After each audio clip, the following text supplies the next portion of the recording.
Okay.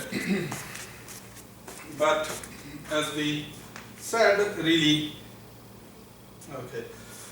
So in dimension 3 for the Navier-Stokes equation, really the $1 million problem is to prove the uniqueness of the weak solutions actually.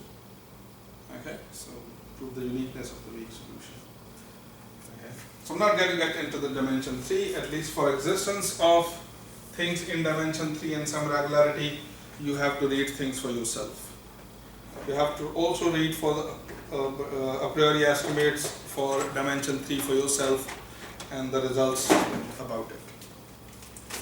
Okay. So let's prove this guy. Not really prove, but the outline of the proof actually. But we have most of the things. If you have estimates, so you have everything. This is what the key thing is. So, what do you need to do?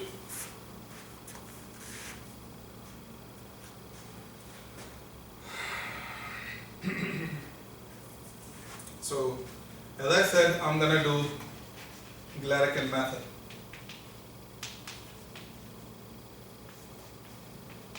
Okay, so my theorem, my result is going to be compactness theorem. You can, I mean, there are several attempts. For example, one of my supervisor's papers, Jishla's and Gaurav's paper, is something that totally depends on a semigroup method argument actually. Okay, so they have considered a constrained version of the Navier-Stokes equation. In other words, the equation when U naught, the initial condition, additionally satisfies a constraint.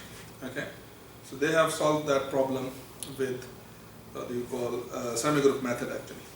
Okay, but here I'm going to do the Glarican method. So how to do with it?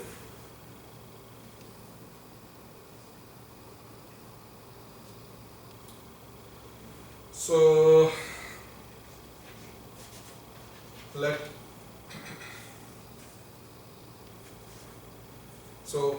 you remember that our Stokes operator A in both cases, whether you're in a full space case or in the case of what do you call periodic functions. So your A, the Stokes operator A is self-adjoint. Okay. So let Wj, where j belongs to n, be the eigenvalues. Okay, eigenvalues of A, such that they form a basis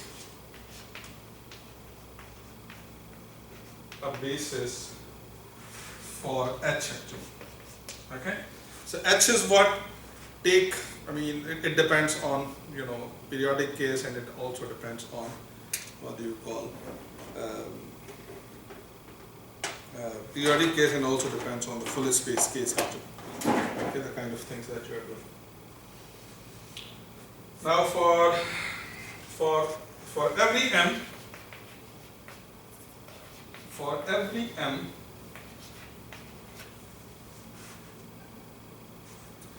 let us consider an approximate solution that satisfies our Navier-Stokes equation weakly. Okay. So you remember, you need to write this as a sum, j equal to 1 to m, gim, gjm, say, of t and wj, where ums are the maps from 0 to t with space, say, with values in space w, where w is spanned, is basically a span of w1, w2 up to wm.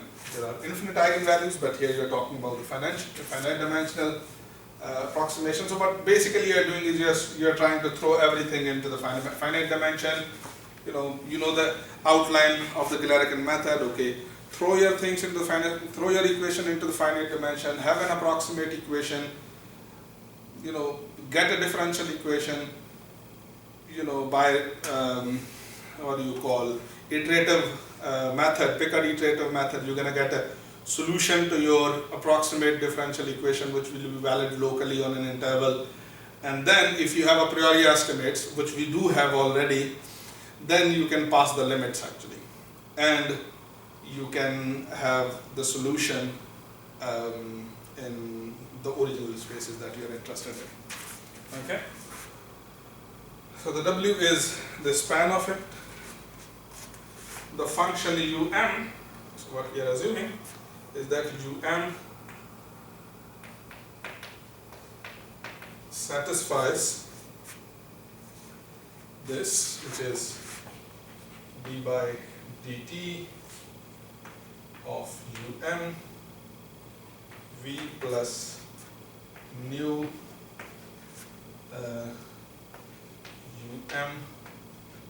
v plus b of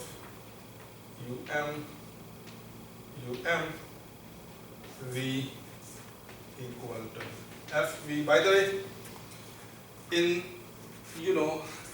up to this level, okay, there is no distinction between 2 and 3 dimensions. So the argument is valid also in 3 dimension actually. Okay, so when there will be a movement come, the crucial movement would come for the 2-dimensional, right? And now the calculations are valid in 2 dimension actually. Okay, where the of 0 is the orthogonal projection, okay, of u0 into space W. Then obviously I can write this equation in what kind of form? I can write this equation in following form.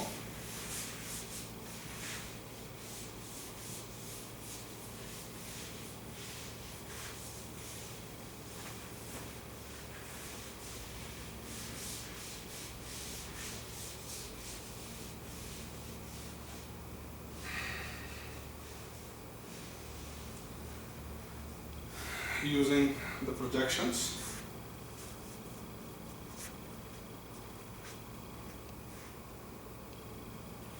where obviously Pm is orthogonal projection of H onto W. Okay?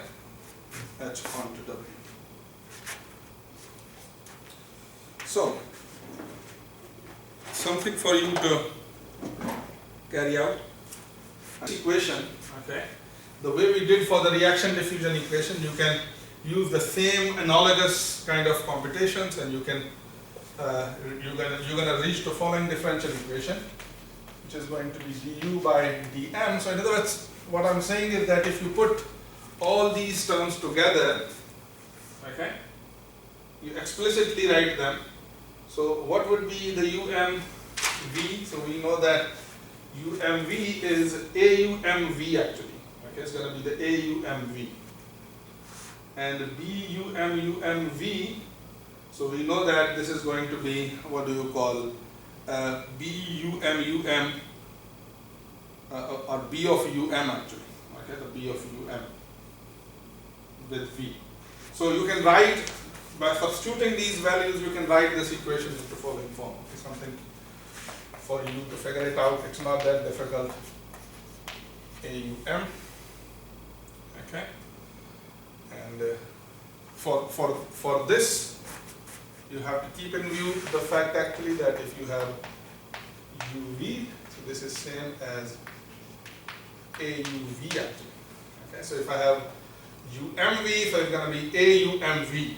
Okay, so I can put this du by dt here, so I'm going to have du by dt, dum by dt plus nu aum, okay, plus this can be written as the projection of the nonlinear part onto W times the projection of F onto the W as well. Okay. So open the book, for example, for the song Muzang, and try to figure out that how this equation can be turned into this equation. So I'll just give you some hints. I hope you have the experience of what do you call reaction diffusion equation actually, so you can easily write this. So it's going to be Pm projection, orthogonal projection M operated on the B of Um, okay, and this is equal to Pm operated on the F. So this is what that you're going to get actually. Subject to obviously initial condition Um0 equal to projection Pm onto the U0 actually. Now this differential equation, A is a linear operator.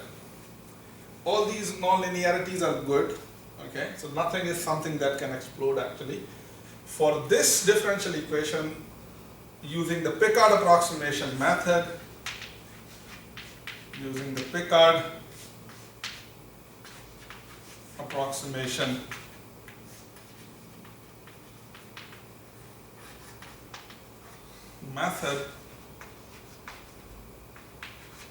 can find a solution.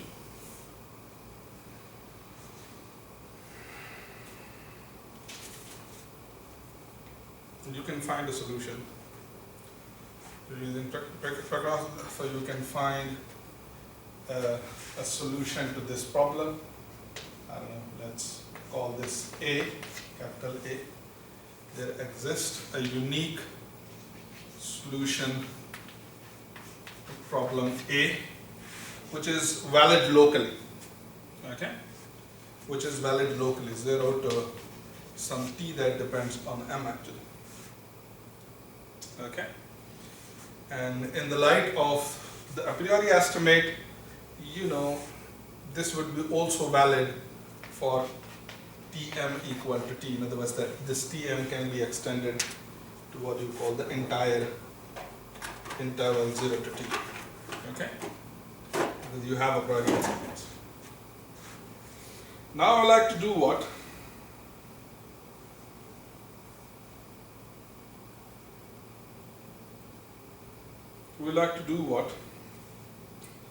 I want to pass limit here. Okay? So in this equation, I want to pass limit M approaches to infinity. Okay? And you remember that in order to pass these estimate, your UMs need to satisfy what do you call some a priori estimate.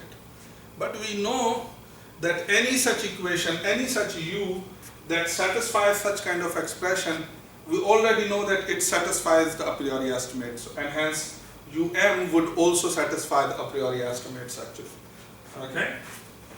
So from a priori estimates, because the UM also satisfy the equation that is in the weak form, and any U that satisfies the equation of such form satisfies the a priori estimate. So if UM satisfies such kind of weak formulated equation, then UM also satisfies the a priori estimate. So from the a priori estimate, from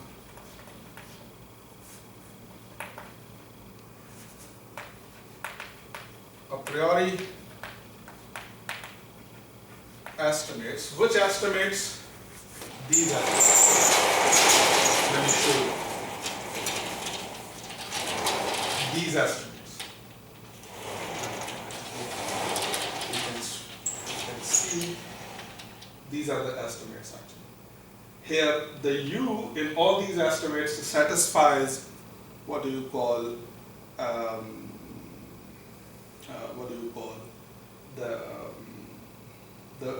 the weak Navier-Stokes equation actually. Okay, so if something satisfies the weak formulation of the Navier-Stokes equation, you have such estimates. Now, M satisfies a weak form of Navier-Stokes equation in finite dimension, so UM also satisfies such kind of estimates. So let me write just directly these estimates. So from a priori estimate, I can say that 0 to, so we get following 0 to t of t square dt less than or equal to 1 over mu u naught m square plus 1 over nu 0 to t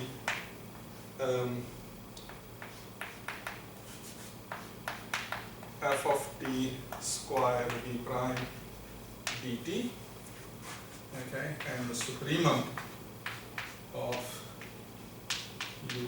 of t square, where the t is in the interval 0 to t, satisfies on the same lines as previously u naught. So there it was u naught, but now here you have u naught m, actually u naught m square plus 1 over mu 0 to t and f of t v prime square actually dt. Okay, so these are the first two estimates which are true in general. So I'm talking about these two estimates, the first two estimates. I hope you can see I'm talking about these two estimates which are valid in 2 and 3 dimension. And then I'll in 2 dimension additionally you have these two estimates as well. So you will have a similar kind of estimate for the UM as well. Okay. We have such estimates. So if we have such estimates,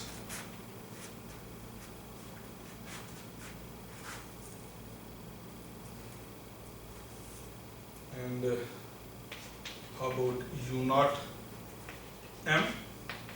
So the u naught m is the projection of u naught, but the projection can always be estimated. So the pu can always be estimated by the norm of the u. So I can estimate this by what do you call the norm of u naught. So we get the exactly same bounds for this. All right. So keeping in view these estimates, what we can conclude about u. So what the major conclusion that we can have about u is that um remains uniformly bounded,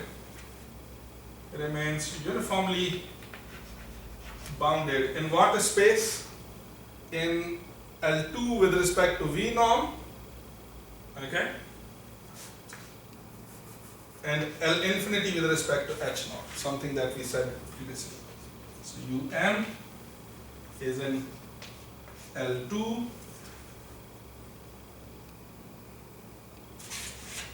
it remains in a bounded set of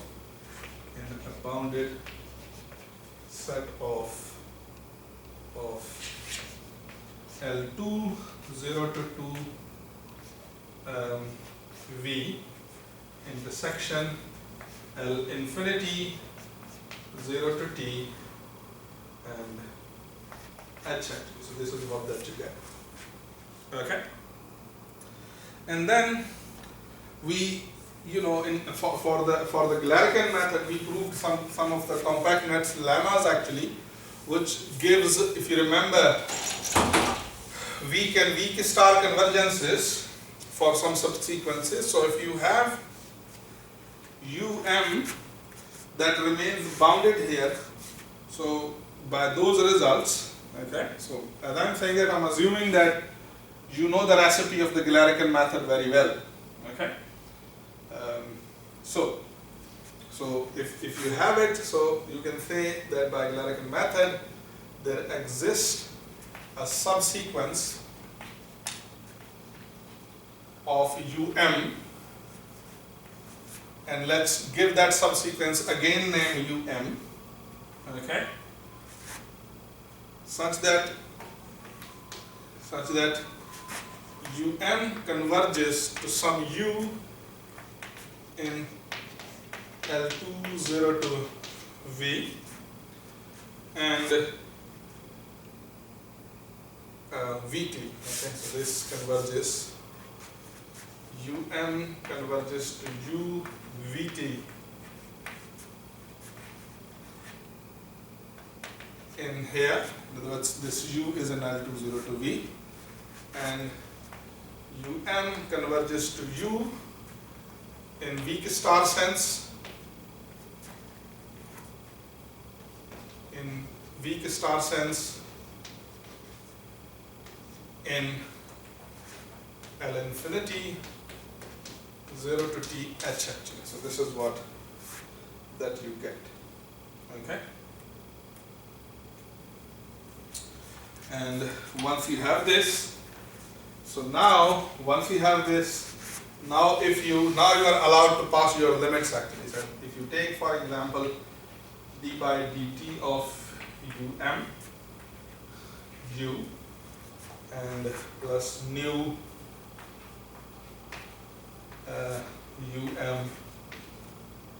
u plus b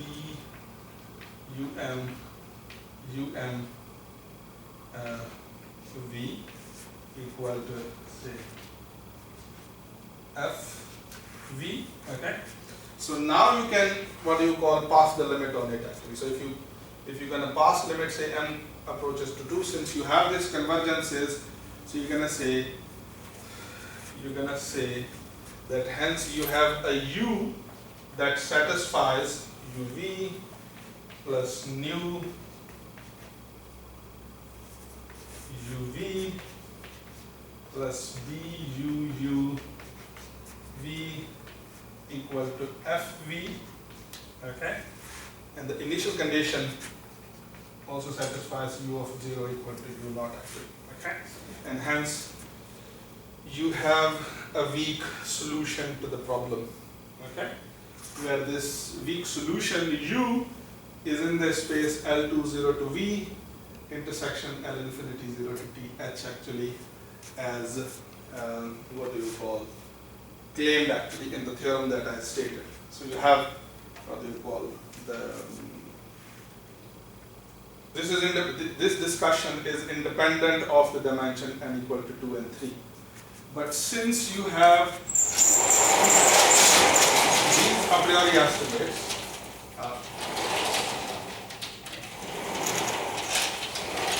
these a priori estimates, maybe I just made one correction, which is same as this. So you can have u belongs to, so if AU belongs to L20 to H, actually what we want to say is that AU belongs to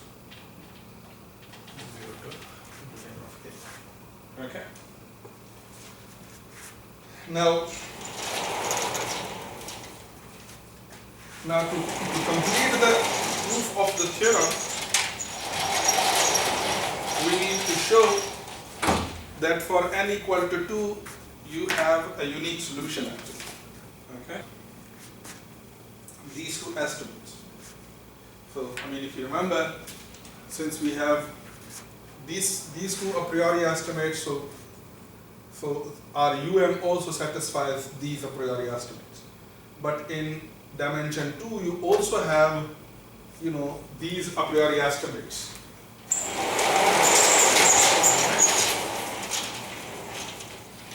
Remember, in dimension 2, you also have these a priori estimates. So if they are satisfied by U, they will also be satisfied by what do you call UM. And what I can say then directly,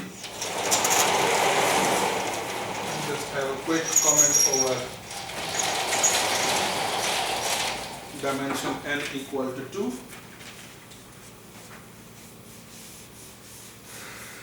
Dimension n equal to 2. Dimension n equal to 2. So using the two-dimensional a priori estimates, I can say that UM remains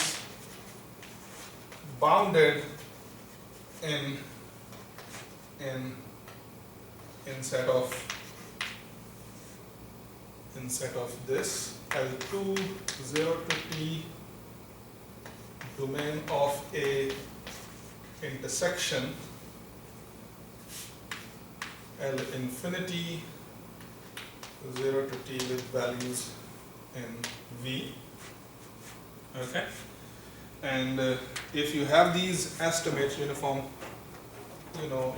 bounded estimates in such a space, so that then again you can say by the compactness theorem, by the Galerkin method, that there exists a subsequence UM. Okay, there exists a subsequence UM such that UM converges to U. Okay, UM converges to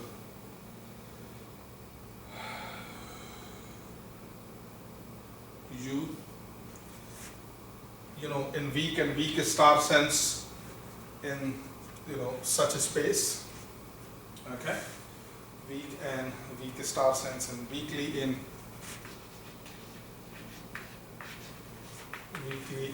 L2 0 to t domain of A, and in weak star sense in L infinity 0 to t V actually. Okay, and hence on this equation you can again pass what you call the limit as n goes to infinity. Okay, so you're going to get what you call a weak solution actually. Weak solution.